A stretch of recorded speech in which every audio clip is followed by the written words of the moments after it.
Hey everyone, this is Mike with aPlantBasedDiet.org. And Jennifer Thurman with Nourish Your Future. So we decided to make a video today because recently we've experienced some deaths of some celebrities that we all know really, really well. So it started off with Thicke, then George Michael, and then Carrie Fisher. And all three of them died from heart disease. And so we thought we'd do a little YouTube video today just to talk a little bit more about heart disease, how to prevent it, and what's your best lifestyle for trying to reduce your risk for developing and dying from heart disease. So the first thing to know about heart disease is it's actually the number one killer of both men and women in the United States. And there's a little bit of a fallacy going around that heart disease affects men and it doesn't affect women, but that's actually not true. It is also the number one killer of women in the United States. Every year, around 610,000 Americans die from heart disease, and that's actually 1 in 4 deaths are caused from heart disease.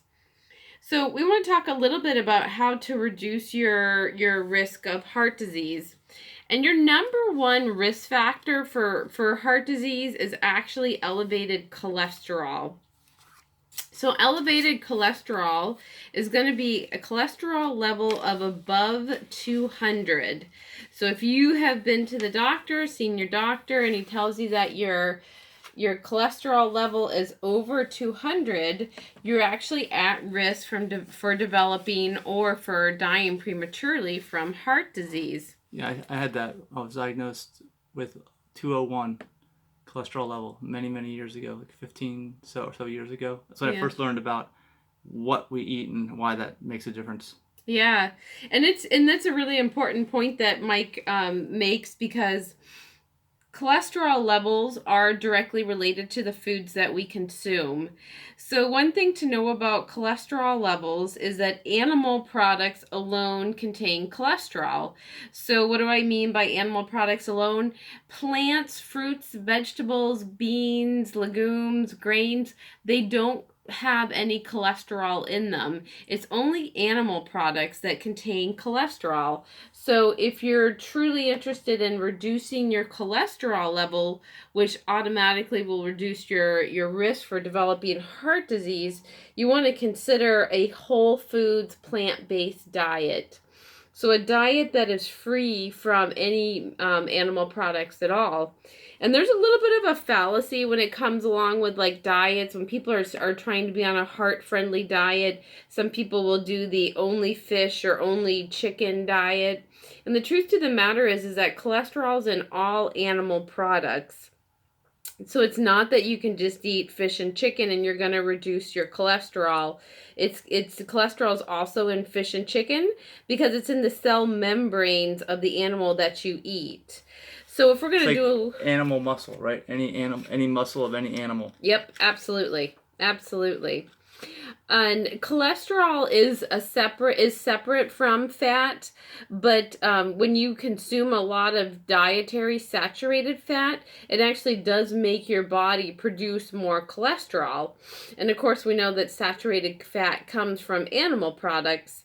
So if we're going to take a look at some animal products and just compare the degree of fat that's in them, if you eat like lean beef, about 29% of your calories in lean beef is coming from fat.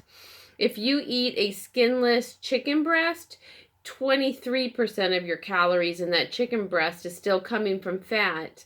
And if you eat a piece of salmon varies a little bit according to what kind of salmon you're eating, but salmon is approximately 50% saturated fat.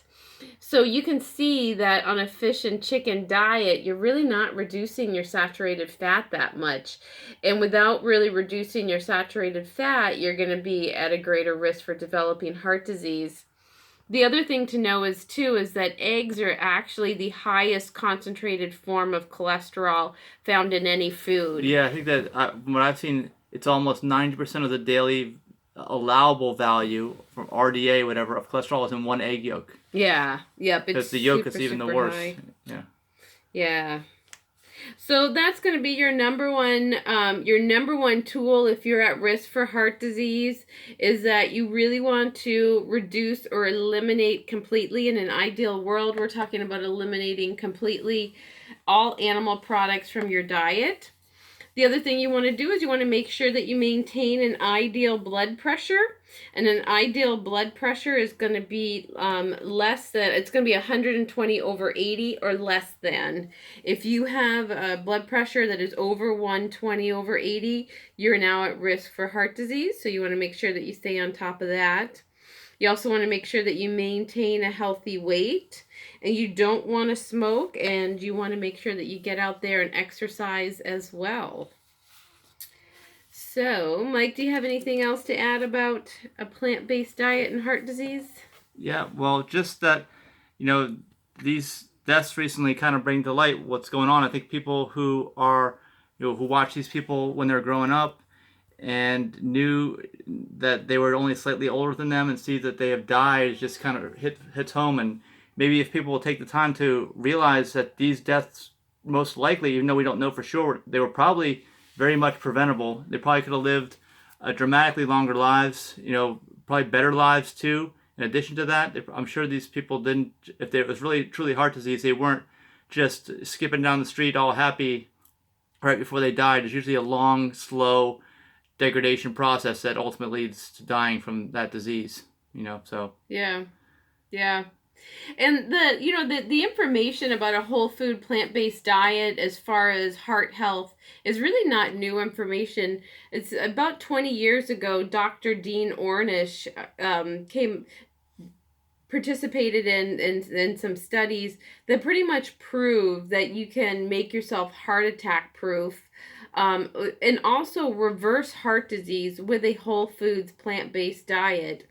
And there was just recently another study that was published in the Journal of Family Practice that confirms what we already knew from the studies that Dean Ornish published.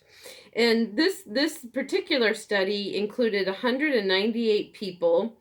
And it found that of the 198 people, and these are 198 participants that had heart disease, of them, the 177 of them were able to stick to a whole foods plant-based diet for 4 years or greater. So the study went on for 4 years. And so for the duration of the study, 177 out of 198 were able to stick with the diet.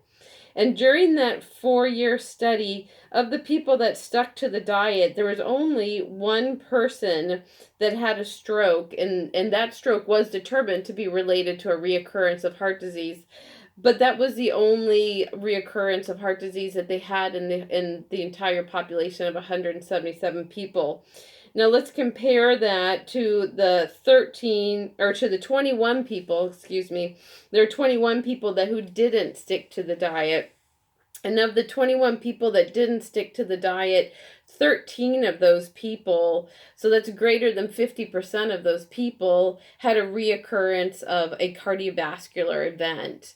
So it's pretty, I mean, that's pretty shocking. Yeah, it works. Yeah, that's the thing. I think that with people to see the right motivation, maybe this is the right motivation. If you're somebody that's, maybe in your 40s and knows and remembers these stars when they were, really, really big and idols, really, they're no longer alive, and they could have been alive still, most likely at this point in time. Maybe that's the motivation you need. I think people just need the right motivation, and hopefully people will be taught this at a younger age, because that's what it takes. You build this up slowly and gradually over time, and you can also make it go away slowly, actually fairly rapidly, but still it takes a period of time. But just the right motivation. Hopefully this is it for you. So we're almost out of time. Anything else?